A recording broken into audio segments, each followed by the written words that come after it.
Is the microphone not working on your Apple Watch? This usually happens because of blocked mic holes, app permissions, or software glitches. Don't worry, in this video I'll show you how to solve the microphone not working issue on your Apple Watch. So without wasting any more time, let's get started. Solution 1. Clean the microphone. Grab your Apple Watch. Look at the right side of your Apple Watch.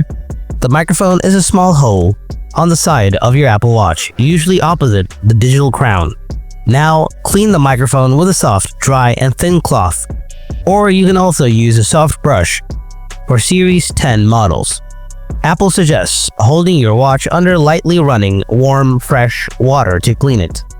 After cleaning, use the water lock feature in Control Center to eject any water from the speaker and microphone. Solution 2. Check microphone permissions. Open the Settings app on your Apple Watch.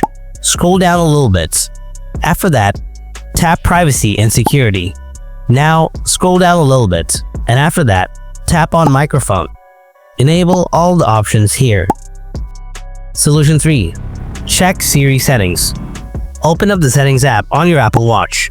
Now, scroll down a little bit. After that, tap Siri. Then tap Listen for, select Siri or Hey Siri. Now go back. Enable Raise to Speak. With this enabled, simply raise your Apple Watch towards your mouth and start speaking your request after the screen wakes. Finally, turn on the Press Digital Crown toggle. That's how you can solve the microphone not working issue on your Apple Watch. Hope you found this video helpful. Don't forget to hit that like button, and if you have any kind of questions, then ask me in the comment section below. Thank you for watching. See you in the next video. Until then, stay tuned. Goodbye.